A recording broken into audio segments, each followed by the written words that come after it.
You know I love to talk that talk, been like that since. Hello. Hi, Kara. How are you?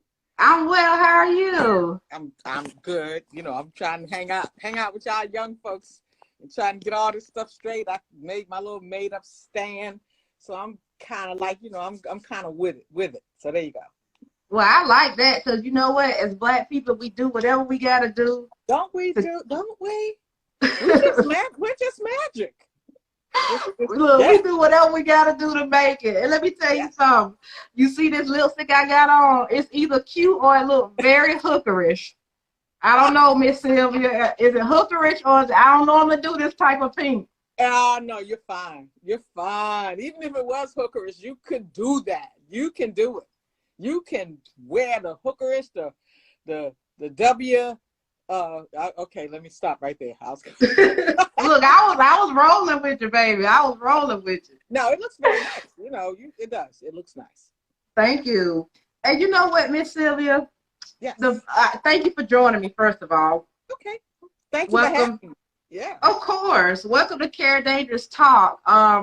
So the first thing I do on my show is give people their flowers. Oh, that is so sweet. Okay. Yes, it's just a way to say something positive because we need that, Yeah. So I just want to tell you, Miss Sylvia, I heard about you from the big superstar comedian Monique. Yes. Mm-hmm. She was on TIP's Expeditiously. I think that's how you pronounce it. I think that's what it's called.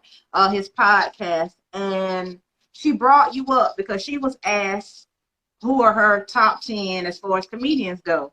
Top 5. Oh, top 5. Okay, go ahead and fact check me. Okay, man. And you were one of her people. I forgot what number you came in as, but Well, actually, Kara, she named Richard Pryor, and then she named me, and that was it. She didn't have anybody else. So I was like, ooh. Well, you go ahead, girl. Ooh. Right. Okay. That's a good list right there. That is a great list. So what she was saying about you was incredible to me, and we'll get into that in just a second. But I wanted to have you on because when I started this platform, I said I have to show everyone the Black history that is going on now. Right. Because, a lot of times we use that word and we mean the past, but we are all Black history, Isn't that amazing? That is so true. Thank you. You're welcome. And when I heard your story, Miss Sylvia, I said, we have to honor this lady. That's wonderful. Thank you. You're welcome because it means so much to me. My ancestors and people like you who have made it to even people who not on a celebrity status, just our older elders or people who have worked hard for us, who have made paths for us to walk through, doors to walk through. I just have to honor that. So thank you so much. You're welcome. Thank you so much. I can't tell you how much I appreciate that. I've caught so many blessings since Monique was on that podcast because they're calling me from around the world. And while I pretty much have a pretty decent following, but most people have no clue who I am, that I've been in the game for 51 years. Even T.I. said that she's still living.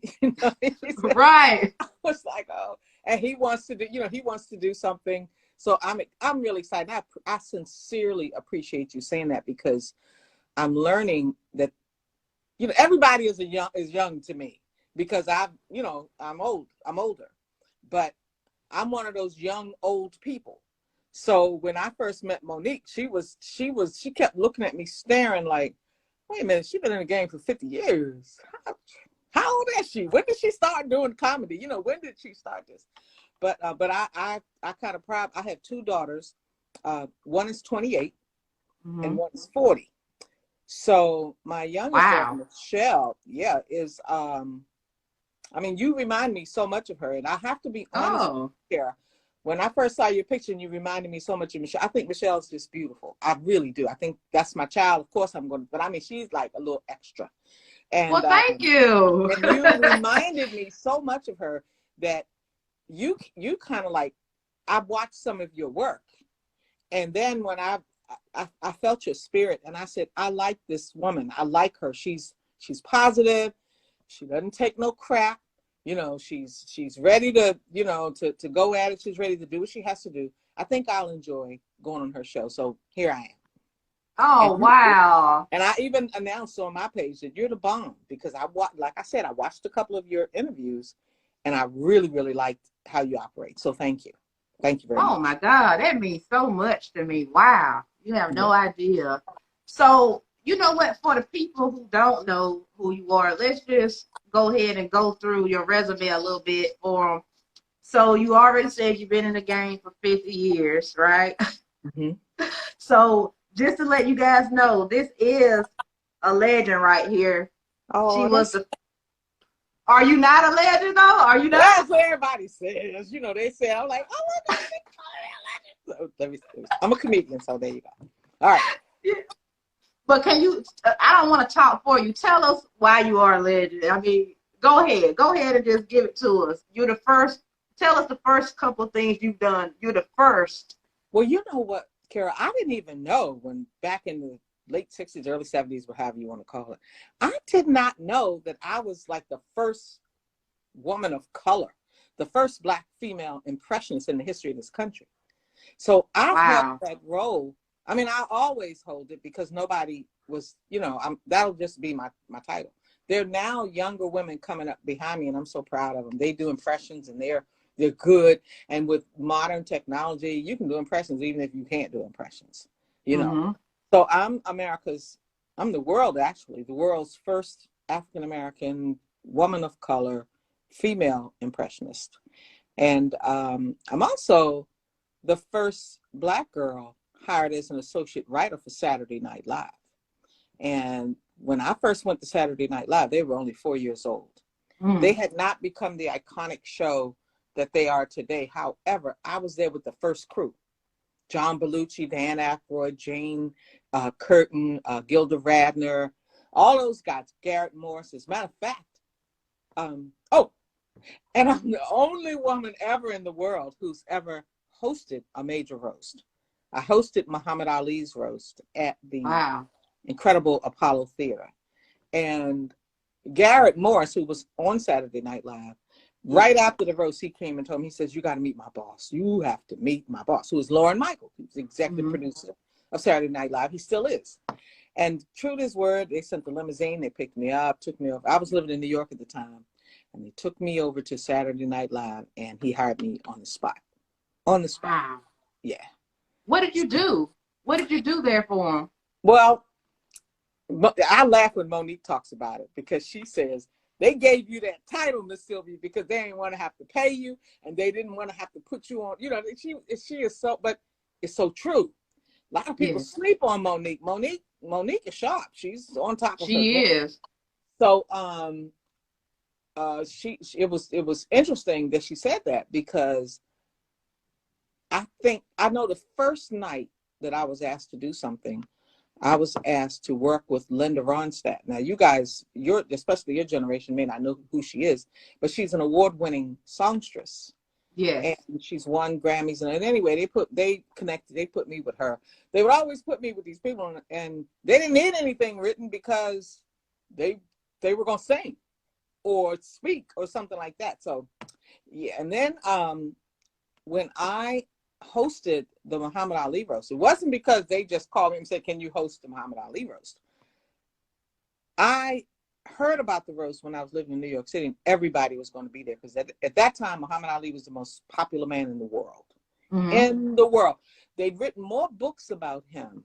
There was one other man that beat him out on books written about him, and that was Jesus Christ. Wow. So, isn't that deep? That's deep. So when I heard about the roast, I told my roommate, I said, I gotta be at that roast. I'm going to that roast. But I didn't know anybody. I did not know anybody to invite me, because I definitely did not get an invitation to the roast. So I decided I would crash it. I would crash the roast, and I was going to back Ruth Bussey. I'm sorry, I get excited when I talk about it. That's okay. It's like dreams really do come true. And so I was going to crash the roast, as a Black Ruth Bussey, and that was from a show called Laughing Back Then, of which this generation probably has no idea, but it was such a big TV show. And the day of the roast, Richard Pryor called because he was hosting it. Richard Pryor was hosting it, okay? Mm-hmm. He called and said he couldn't do it. Wow. And Dick Gregory, who was like in charge of the board of directors or whatever it was for the roast, was devastated because they didn't have anybody. No, they couldn't, nobody was available that day. And so I was a contestant in the Miss Black America pageant. And the girl who, 4 of us went to Europe and only 2 of us lasted in Europe. And for various reasons, not that the other 2 couldn't do it. They just had, you know, things happen in their family. But anyway, she recommended to Dick Gregory that he pull me in. He was like, who is she? She said, don't worry, if you bring Sylvia in, I promise you, she will deliver a serious job. And Mr. Gregory said, okay, bring her in. So when they called me, Kara, they were like, she called me, she said, sit down. You're not going to believe it. Because I was in Texas at the time, that morning when she called me. She said, you know, you said you were going to crash the roast, right? I said, yeah. She said, you don't have to crash the roast. You're going to host the roast. Wow. It's like, what? So when I got there, everybody, all the ball players, football players, basketball, television talk hosts of that era, they were all roasting Muhammad Ali. Nobody gave me a script. Nobody gave me anything. Mr. Gregory said, well, they told me you don't need nothing. You know how to handle this. I was 26 years old with no script, no nothing, and every celebrity in the world there. And I have to introduce them to, so I had to make up stuff. I had to create. It was like, okay. And I did it. And it's all on film. And after 40 years, about 35 to 40 years, I never saw the film. And I got a call that someone had the entire roast. So I have a copy of the roast. Oh, great. Oh, man. So that's amazing. It was like a dream come true. It was a dream come true. And I have put little snippets of the roast online, you know, for people to see, because a lot of people kept saying, well, how come you don't have any pictures or anything from back in the day? I said, because we didn't have cell phones. We didn't have the internet. We had none of that. I have one picture that I took with Whitney Houston, because Whitney took me on the road with her.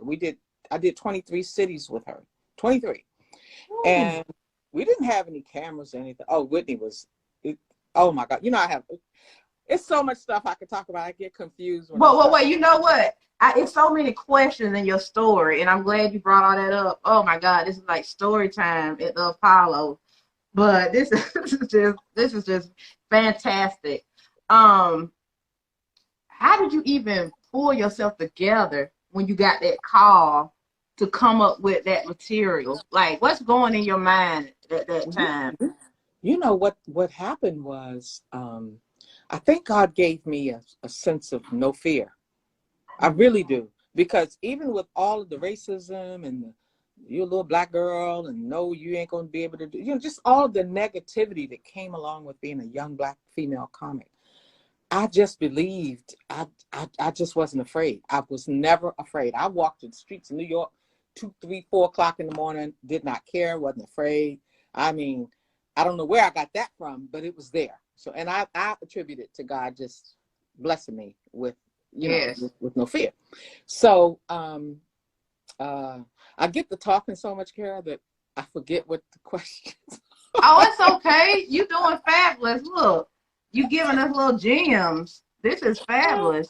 Yes. Well, let me ask you this. So I know Muhammad Ali was impressed with you. What did he say to you? I know you can do him too. You can do an impersonation of him. What did he say to you? Do you remember? Or well, one of the things he did, and Monique was talking about how he walked me to the front of the stage. This is Muhammad Ali. Now, I was a little, because it was the first night I'd done an impression of him. I just learned to do an impression of him. And I remember saying to myself on stage when it was time for me to bring him out, I always look over to the left because that's what I did when I was on stage. I looked over, I saw him standing there. And Kara, when I tell you that man was made, it was only one of them that they made. They only made one Muhammad Ali. In Yes. person, you know, we see him on TV. He's wonderful. Blah, blah. When I saw that man in person, I said, he's like a god. You know, like Zeus or somebody. Okay. Built. He was, And yes. Oh, he yes, was chiseled. built, not one piece of fat. The suit he had on looked like it cost about $4,000 or $5,000 at that time. Wow. He was just standing there, and he was, you know, he was waiting for me to introduce him. And I said, Mr. Ali, if you can give me just 1 second. It's all on film. It's all on film. And I'm paraphrasing now because I don't remember the exact words, but it's on film. I said, if you could just give me 1 second, I have a surprise for you. And Kara, I remember thinking to myself, this is it, honey. This is either going to make or break you. If you don't do well, you're going to get dragged through the mud trying to do a woman trying to do Muhammad. I'm thinking all of this as I'm telling him I'm going to. And the other voice was like, but baby, if you pull it off, Yes. set you straight. And it must have got pulled off because, you know, like I said, Garrett Morse came and got me and said, you need to meet Laura Michael. But I remember Mr. Ali grabbing my hand and taking me to the front of the stage, and he held it up. The place was so packed. People were sitting on the floor. The fire marshal could have come in and shut the place down. It was Muhammad Ali. You know, it was huge. Yeah. And he held my hand up in the air, and I remember looking at him, and I'm sorry, it was on this side. This is the side. Because this is the same hand Whitney Houston held up. And he said to me, he first said to me, you doing me? A woman doing me? That's awesome. You know, he gave me that at first. And I remember thinking, because we didn't have phones and stuff, I didn't need, the only camera that was on was the NBC cameras. And so there was no way for me to get a copy of him saying that. At least that's what I'm thinking in my head. Well, I guess we have to wait for it to come on TV, and then, you know, everybody can see it, because it was such a compliment. It was such a compliment. And I still revel in the people that were there. The NBA, the NFL, you had Dick Cavett, who was a talk show host, LaWanda Page from Sanford and Son. Yes. Which, by the way, I didn't even get I already skipped Redd Foxx. You know, he was my first manager. Yeah. Redd Oh Foxx. my God. I'm coming home to you. I'm coming home to you, Elizabeth. I love Redd Foxx. Yeah. Big fan. So yeah, that was the early days. Because in Europe, he had heard about us being the Miss Black America pageant winners over in Europe. And like I said, we didn't have all the stuff we have today. You had to hear about people through magazines or radio, television, word of mouth, that kind of stuff. And he read some newspapers that he said, I want to meet that one that does impressions. When she gets back to the States, bring her out here. And this was, I think he was just starting to do Sanford and Son. And oh my God, when I got back home, they told me there's a ticket waiting for you at the airport. Redd Foxx wants to talk to you. Man. I hopped on that plane. And then keep in mind, all of this was always by myself, because there were no other Black females that I knew at the time who did comedy. I knew of Moms Mabley, but by that time, you know, she died in like 1975. I knew of her, but I'd never met her. You know, I'd never worked with her, anything like that. But that was it. So there was nobody to talk to. There was nobody to share any information with, because I was the only person in my neighborhood who took entertainment serious. So I hopped on that plane, went on out there to Redd Foxx. So when you meet a person like Redd Foxx, what do? You just start doing impression after impression? Will y'all have a conversation, or like how does that work? You know, his team, I think it was about 7 of them, they all picked me up at the airport. Now, I was, at that time, because I was in Europe entertaining the American troops, I was used to thousands of people in an audience. You know, the American troops, they were just coming home from the Vietnam War, and I'm over there entertaining them. So when I got to Mr. Fox's organization, they took me to this place, and all 8 of them sat in a chair. They placed them, they said, let's see what you do. And I'm thinking, what do you mean, just see what I do? Where's my audience? I mean, people not gonna laugh. You know, y'all gonna sit here. I go off my audience's energy, and there were 8 people. So and at that time, you ready for this? There were I'm no ready. black women. There were no black women for me to imitate Mm. that I could imitate. So I did people like Jane Hathaway from the Beverly Hillbillies. You probably have no clue what show that is, and it was a big sitcom back then. I did Lily Tomlin. These were all white girls. Because I know him. do you really? Yes. Oh, that's so refreshing to hear because and I get it. You know, I get that a lot of people have. They're like, who? I'm like Jane Hathaway. She was the secretary on a show called The Beverly Hillbillies, and so I was doing Cher, and all the white girls. And when I finished, he was like, "Give it a contract." They had a contract there for me already. They had and I That's didn't a even do blessing. a lawyer. I didn't do. I saw Redd Foxx. Yes. Yeah. Oh man. Oh, that is great. You know, you said you were in a beauty pageant, right? Mm-hmm. Mm-hmm. I was. But you didn't tell us who was in there with you because I don't know the word, but you wasn't in there with a jive turkey. Tell us the beauty. Dynamite. Tell us. Well, we tied for first place. Bernadette Stannis, who was Thelma from Good Times. We tied. You and Thelma. Huh? Let me tell you something now, Miss Sylvia. If you was in a beauty pageant with Miss Bernadette, that means you was a hot little mama because everybody liked some Thelma. Now Thelma was that chick back in the 70s now. Even to this day, she's just amazing. She's so humble. She's so kind spirited. She's so nice. I see her generally at the Black Caucus because we both have our books there, and I run into her. We even took a couple of pictures. I have a picture of her and I in the pageant. I do have that picture because the newspapers took it. So it's a picture of us holding our trophies. And you ready for this? I'm ready. And I beat her out. Okay, because our tiebreaker was a question. So I answered the question according to them, to win. So she should have asked Michael for the answer because he was the smart because he was the smart one on the show. So well, wait a minute. How about this? She hadn't started yet. That night she got a card from a guy who wanted her to come in to audition as Thelma.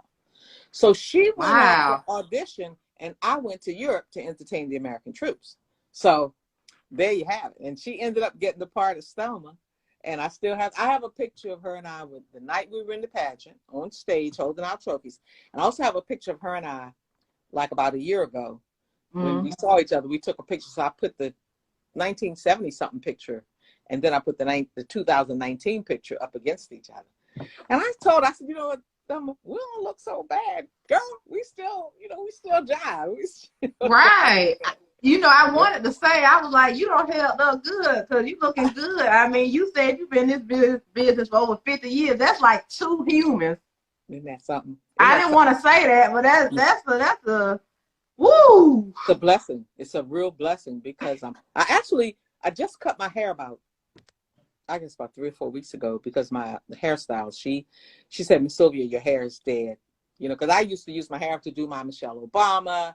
I used to do, all of my Melania Trump. I have now up-to-date ladies that I do. But it's like, thank God for this new generation of being okay with weaves and wigs and all of that. So I'm good. I like it. All the women doing the low haircut. My mom done cut her stuff off too. She just wow. I bet she is just gorgeous. I bet your mother is just gorgeous. Thank you. She would say she is. She is gorgeous. I get my looks from her. So okay. Thank you for saying that. Yeah. Look, I don't know if you like being put on the spot, but I'm gonna have to put you on the spot for one person because I love Whoopi Goldberg as an actress, and you have just got to do a little bit of her voice for me, please. Oh, girl, okay. Like I do this all the time. I never do. I just go right into it. Wait a minute. Let me just say this. Carol. I was really looking forward to coming on your show. So thanks for having Sylvia, because that means I'll be here. So yeah. Thank you so much. That was awesome. Thank you. Woo, that sounds just like her. Yeah, you know, I usually follow her up with my main girl. Oh my God! Hi, how you doing? How you doing? Okay, okay. You know. Well, yeah, I do the Wendy Williams thing. I love Whitney Williams. That is so funny. Oh man. So y'all know who Miss Sylvia is now, don't you? She got them voices for y'all. Bam. And you know, Wow. when you were talking about Monique earlier, and I met Monique. I was in Vegas last year. I was hosting the Play Awards, and a friend of mine had gone to see Monique, and I was going to go see her not the next night, but the night after that, because the next night I wanted to go see George Wallace. So a friend of mine said that Monique invited him to be on her show to do 5 minutes. So I said, you know what? He's from DC. That's my boy. I'm going to go and support him tonight. And then I'll go see George Wallace the next night. When I got to that daggone auditorium where Monique is the first Black female comic to have a residency in Vegas. Wow. She's the first one. So he went on stage, you know, and I was late getting there. So Rodney Perry, do you know who Rodney Perry is? Oh, yes, comedian. Yes. So Rodney Perry saw me and we talked, and he said, you know what? Oh my God.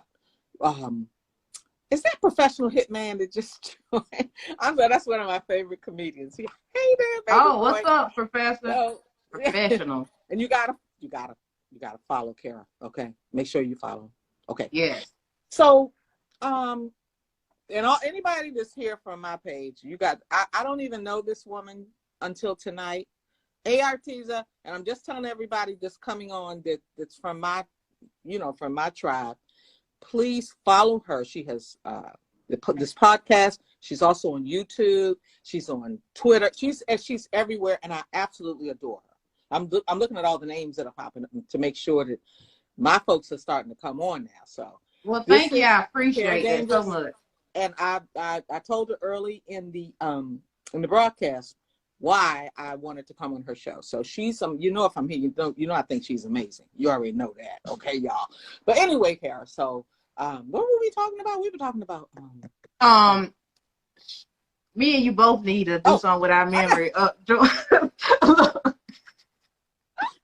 Anyway, we were talking about, hey, April said, girl, you gonna love Kara. You oh my God. Anyway, so we were talking about Monique, right? Yeah. And so Rodney said, Monique's gonna love you. She's gonna hear your history. She's gonna freak out. And sure enough, he went over there and told her. She tells the story on stage. She came to my 50th anniversary. It was so amazing. And she said, 50 years. So she came over to me, Kara, and she had tears coming down her face. Wow. And this is before the virus, of course. And I stood up, and she grabbed me and hugged me. And she said, Miss Sylvia, I want you to know right now, sugar, I'm going to tell you right now. Okay? I'm sorry. I loved. No, go ahead. That's what the people love. Go ahead. Her. So she said, come on in the back. So she took me back to her dressing room. And she put a chair in front of me and told me to sit there. And she set a chair in front. She sat down in the chair in front of me. And she had an entire team there, her hairdresser, her stylist, her security guard, her roadman, all of her people, her makeup, everybody was in there, and they were very quiet. They were very quiet. She's going to see this. She's going to see this. I promise you she's going to see this. She's probably going to say something to it about it too. Oh, awesome. So she starts telling me about this woman named Lucille Brogan, who did her first record in 1921. She's deceased, right? And she said, Miss Silk, she told me all about Lucille. And she said, good. She looked around at her team and she said, y'all remember we talked about this morning, right? So everybody shook their head, but everybody was quiet. They were quiet. And I was wondering why I was so, serene. So she said, Miss Sylvia, it makes me almost cry when I tell the story. She said, excuse me. She said, Lucille came to her that morning because Monique had been promoting her, just telling everybody about it. She told me about it. She said, so deep. She said, Lucille came to me this morning and she told me to not worry about promoting her. She said, I'm going to send you the woman that you need to be promoting. And she bust out crying and said, and Miss Sylvia, you walked in the door. Oh, that is so touching.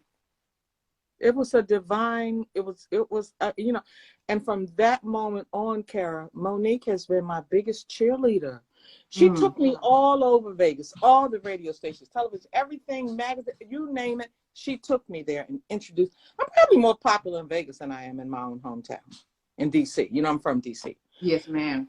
And from that moment on, that's how come all the people that watch T.I. and Tiny, I've been getting so many notes and stuff saying I never heard of you, and Monique announced you, and it's like Monique's like a private angel. I have a book called Jelly Beans from Heaven, and she's a jelly bean. She dropped the jelly bean on me. And that's that book. We'll talk about that later on. But when she said that to me, I was so like, I just didn't know what to say. We're talking an Oscar award winner. We're talking, how would anybody get even that close to Monique for her to want to take them in her dressing room and sit her down in front of her entire team? And she said she knew that night part of what her job was going to be. And I remember when she first stood up about the whole Netflix thing, I got told off, laid out, just like, not as to the extent that she was getting it done, but my people were like, she talks too much. She should have kept her mouth. You don't talk to Oprah. And I said, no, y'all don't get it. Y'all don't get it. She's doing this. I didn't get paid the first 10 years I was in business. Wow. The first 10 years. 10 years I didn't get paid. Not that they were paying people a whole lot of money, because there weren't that many female comics at the time. But the fact remains, I didn't get paid. I went to Europe, I got paid. The United States government paid me. We were there for 5 weeks. They gave me $500, like $100 a week. 2 and 3 shows a day, 7 days a week, every day, traveling all over, mostly in Germany. So when she first said that she wanted us to stand with her, I knew what she was getting ready to deal with. I knew it, because women, especially Black women, they treat us, we just don't get the same breaks. And she called it out. We do not get the same breaks. I've done shows that my male counterparts have done, and they get way more. They get offered way more than what I get offered. And I have to say, okay, so how come I'm only getting X amount of dollars, but you gave so-and-so X amount of dollars? Well, Sylvia, he's been around a long time. He's been around a long time, huh? I guarantee he hasn't been around as long as me. Guarantee. I guarantee that. 32 years. He's got 32 years. It's like, okay.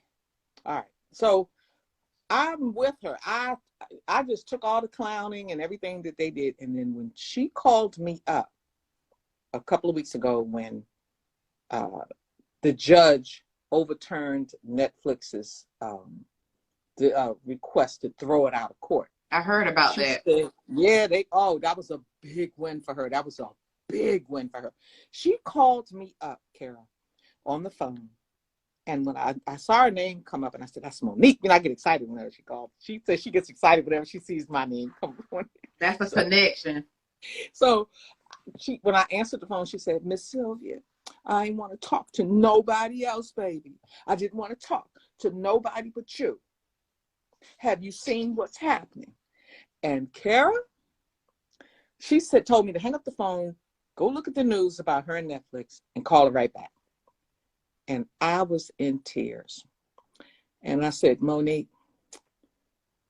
you always talk about the little girls coming up behind us. Because I told her one day I was tired. I said, I've been doing this for a really long time. I guess God don't want me to maybe he wants everybody to find out about me when I'm gone.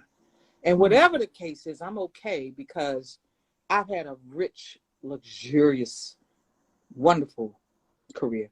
And I still got some stuff that's coming down the pipe right now that I'll tell you about the whole Mom's Maybe play in just a second. So I said to her, people just don't know what this means to some of us.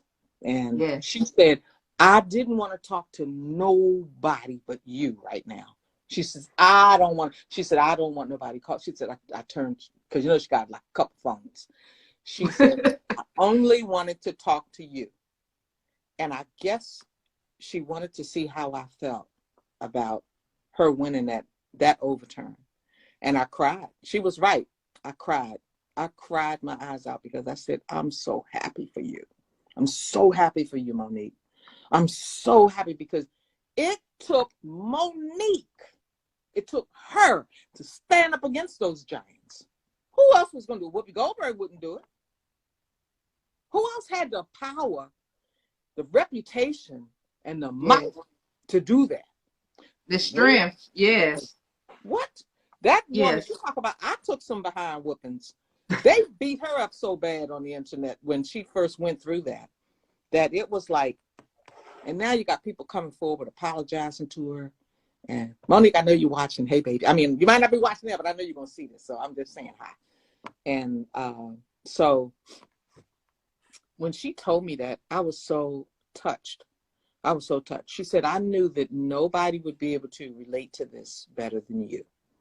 Because in 50 years, I know you caught hell, Sylvia. I know you did. I know you took some. These are her words now, because I'm a clean comic. I don't curse. I don't do any of that. And I don't care who does.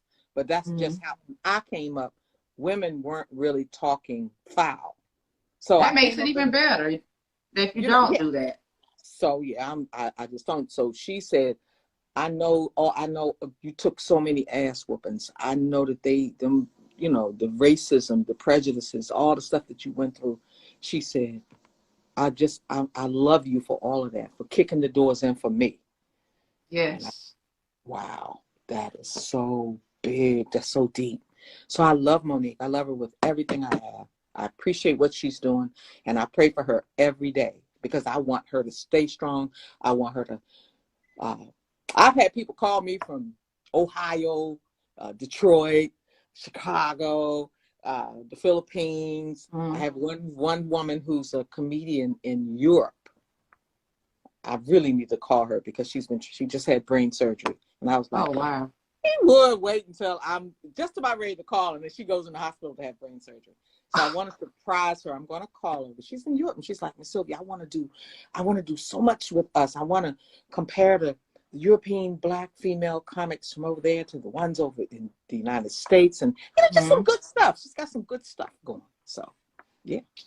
Wow. That's why I love Monique too. And when she was going through that, I think some people, her tone, they didn't get it. But I've been in behind the scenes in the TV business for over 15 years, and I have my music that I do. And I've been through my own little small challenges and struggles, just trying to have a voice. Yes. And how they treat you like you're not smart, like you don't deserve a voice at the table. Right. And that's why I wanted to honor people like you, because I know how that feels. And if younger people like me don't honor you or see the importance of you guys, we can't expect sometimes other people to see it.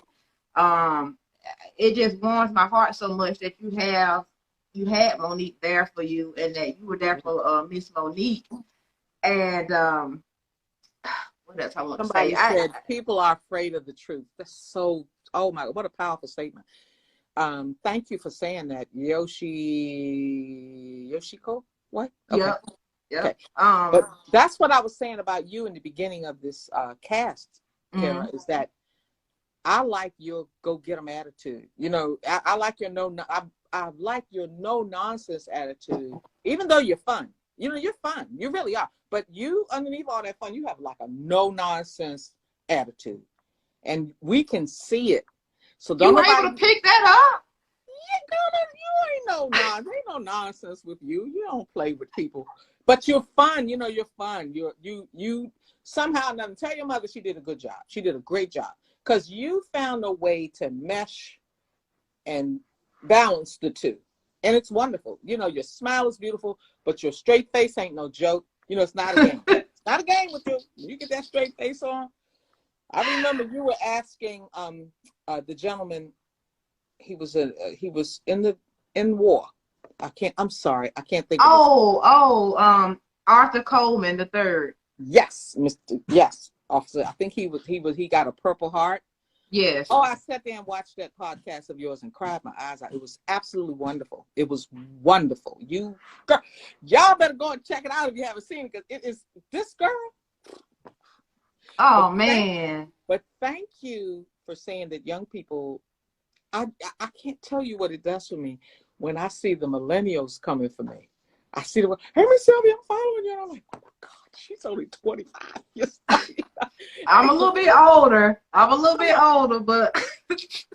you still with the crew. You still with the young crew. You know, you there. So I'm delighted that you even, decided it's like a really good feeling when the young folks come for me, because I honestly try to represent and set an example. I was on a post today where they were saying that they don't put females on the comedy show. Well, they don't know, for years I got beat up real bad for fussing about, we have 75% of your audience before COVID, females. You can't put one woman on the show. I'm talking about all these promoters who do these shows. We got Bill Washington and Reginald Curry. We got David so, but no female. And 75 to 80% of your audience are female. Put one female on. You don't have to use the same one all the time. Then they beat me up. Well, it's my money, and I'm gonna put on the show who I want to. I'm just saying, you guys just don't understand that we're out here. You don't have to.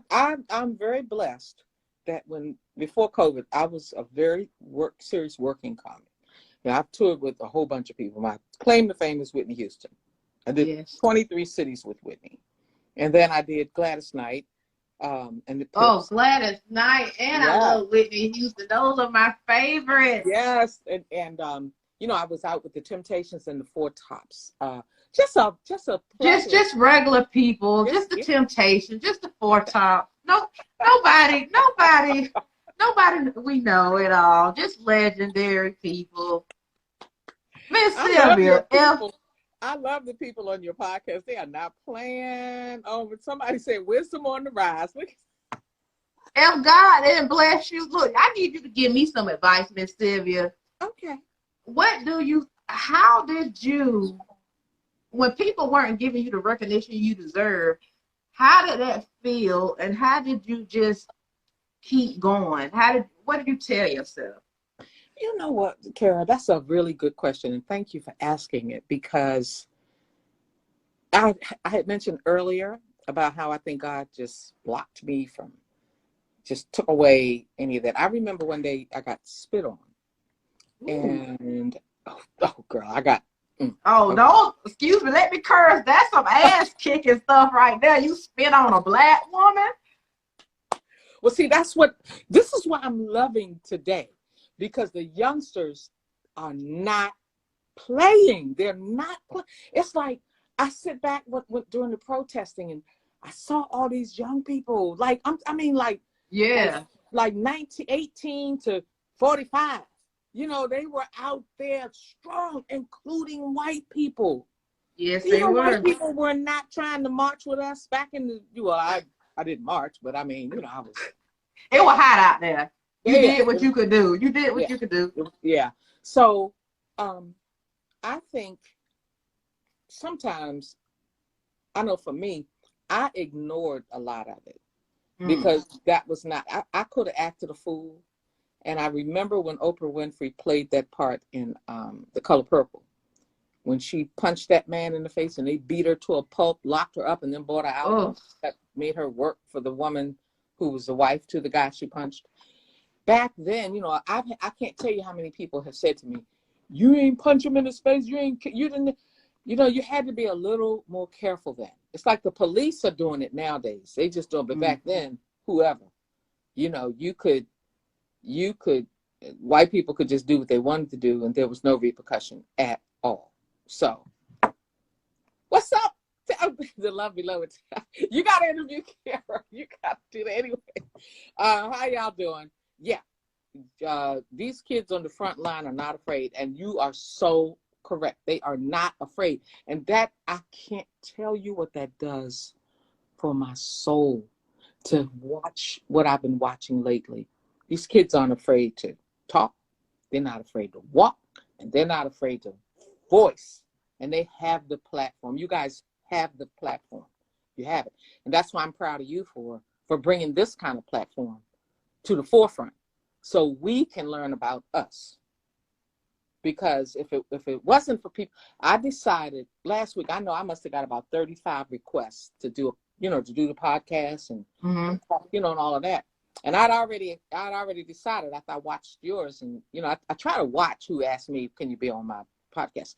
And once I saw how you ran your podcast, I said, that one I'm going to do. I want to do her because I like what she brings. I like what you bring. And so I made a decision yesterday that everybody that sent me a request, oh boy, I'm going to get in trouble I didn't get in trouble with Monique, because I had told her, if a Black girl comes to you and asks you for 5 minutes on your stage, would you think of me and just give her the 5 minutes? And she said she's been doing that ever since. And she said a couple of girls come up their ages, and she'd be like, oh God, you better be glad Miss Sylvia asked you to do this. So, well, Miss Sylvia, real quick, not to cut you off, but I'm glad, since you said that, I tried to holler at Monique, and she said she was going to read my message, and she couldn't find it. So if you could just tell her about me, that would be. I'm gonna tag her on this. I know how to privately tag her on stuff. Okay, thank you. This. So now that you're saying that, she'll hear that too. Okay. Awesome, because I want to honor her as well for not being afraid. Yeah. Oh, she's not. She's really, and she will love that. I'm telling you. She, I go on her page, on her Instagram page, almost every day. But I do want to get this in before we finish. I've been handed the script to the one-woman play, The Return of Jackie Moms Mabley. Yes, I wanted you to talk about that too, because she's very important for us to know. And I want you to tell us why Moms Mabley is so important for us to know. Moms Mabley is the original. Look, I got to do this so I can see. I got to pick up my phone. Moms Mabley is the original queen of comedy. She was born in the late 1800s, and she died in 1975. And I'm just learning that this woman was so the bomb. She was invited by 2 sitting presidents, as a comedian, to come to the White House. They invited her there. Now, the other thing, most people know Moms Mabley as a comedian, but she was actually a chorus line dancer in her early days. She was a dancer and a singer. And when I found that out, I was like, and she was beautiful. See, we see Moms Mabley as this older woman who funny with the hat on, the little curls. And when I did my studying, because the man who wrote it, Andy Evans, he revealed so much to me about Moms Mabley. And I was like, this is so powerful. And he said, I can't think of anybody that would fit this role who could play this like you. And I got the job. So come next year, we're opening at the Howard Theater, but not until 2021. So that's going to be so awesome. I'm really looking forward to it. She was absolutely hilarious. She was really a very smart Black woman, very smart. As a matter of fact, Redd Foxx signed his first contract in her house. Wow. And speaking of houses, how about her house before she died? Her house was across the street from mine. Now, she had already died, but that was her house that she owned. That's incredible. Isn't that just the craziest thing? So in DC, they've done stories all about that. You got Moms Mabley living here, and you got Sylvia Morrison living here. How coincidental is that? So it's only befitting that they decided to pick me to play her in this play. I can't even wait. I'm so honored. I feel like it's an opportunity for me to pay tribute to her for paving the way for me Yes. Congratulations. And I will make a point to go see that play when it opens. I think we have a couple of minutes left. I want you to tell people about your two books. You have an autobiography, then you have your fiction book. Just give us a little spiel about those. Okay, well, my autobiography was released, I think, in 2011. And I probably should have waited until 2020 to write it, but then you didn't know. So it's entitled Almost There, Almost: The Many Faces of Sylvia Morrison. And the other book is a fictional. I didn't even want to write any more books. That autobiography kicked my butt. I said, no wonder authors get so much respect, because it's just, oh my God, it's like, dang, I just can't write another book. But the second book is entitled Jelly Beans from Heaven. Mm-hmm. And I was on stage in front of about 900 people, and this voice started talking to me and gave me the whole book right there on stage. That's so amazing. I'm telling you, Kara, it's been the whole journey has been like, okay, all right. So if you read on the back of the book, on both books, it'll tell you a little bit about, and you can get a copy. You can get there on Amazon, Barnes, and all of the, the regular book places. However, if you go to sylviaoyeh.com, that's my website, I'll be able to sign a copy for you. If, someone out there, if you guys want to get, thank you. Somebody said great conversation. That is so sweet. Of course it is.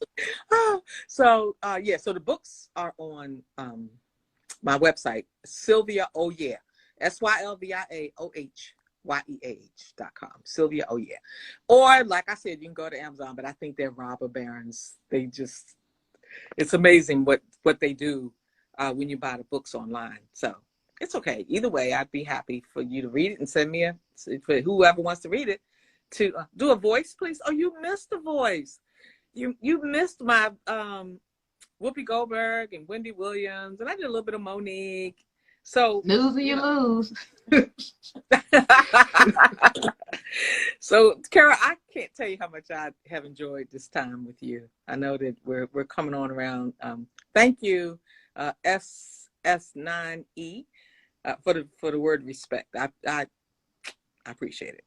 I appreciate you, Kara, for having me on tonight. I knew I would have a good time. It's amazing how you feel people's energy and their spirit. And I knew that, and I watched another one of your, I've been watching you. Okay, let's just say that. Oh, so you've been, you made a big impression. I've been telling people about you. So that's why I think a lot of my folks came on tonight, because I've been bragging about you. Thank you so much. Yeah. Because sometimes I say the same thing you say. I be like, come on, God, you said I'm your girl now. Well, come on, now, show up and show out. So I am so happy that 2020 is the year that people are understanding, learning who Sylvia Morrison is. And and to piggyback on that, remember I told you I just figured out God gave me all of this history and stuff, and people will learn about it. And then one day I was picking up something, and I happened to look in the mirror. And Kara, I broke down and cried. I said, Sylvia, do you realize that you really are special? Yes. And I said, yeah. And then the voice said, and I hope everybody realizes that they are special just as well. Every single last person is special. They have something special. And when it hit me that God gave me the specialty of being able to do voices, and he gave my sister the specialty of being able to cook, he gave my brother the specialty of sports. Everybody has their own, you have this, in my opinion, this is just my opinion, I think you have this natural knack to talk to people, and they love talking to you. They just want to tell, whatever you ask them, they want to tell you about it. Now, I've noticed that on all of the ones that I've watched you with, me, myself included, because I just get tickled pink when you ask me a question, especially if it's one of them good questions. So, thank you. You gave me a couple of them. I appreciate it. Yeah. You know what? I don't have a knack for getting dates, but I can. But I am good at asking a question. But you can't get it all, though. You can't have it all. That is too funny. Oh my God. Yeah. I'm waiting for the video to go out, but I just want to tell people your life is so fascinating. I didn't even get to ask you about knowing David Letterman. You know Jay Leno. You knew Oh, Robin Williams. yes. He believed in you. I grew up with those guys. None of us had made it yet. David Letterman, Robin Williams, Jay Leno, none of the Jerry Seinfeld. Oh, this is the other thing I wanted to tell you. My first paying job. You ready? Mm-hmm. I read it. First paying job. The club hired me to open for Elaine Boosler. She's a comedian. Mm-hmm. My pay. Let me tell you what they paid me. This is you're How not much they going to gave? believe it. They gave me a Coca-Cola. Oh, sorry. No, girl, that was I like Pepsi, so I would have been. what they told me was I could have a drink. They would give us, they gave us a drink. I didn't drink liquor, so I said, just give me the Coke. Give me the Coca-Cola. And then they bought me. Miss Sylvia, we got 25 seconds, baby. I just want to tell you, I love you. Oh my God, I'm so glad I met you. I'm so glad you didn't give up. Thank you for being there for us, for just being a great example for Black women, Black people. So many people have learned about you. I hope the whole world celebrates you. Be blessed, and we'll be in touch. Okay. Saying thank you, Kara. See y'all. You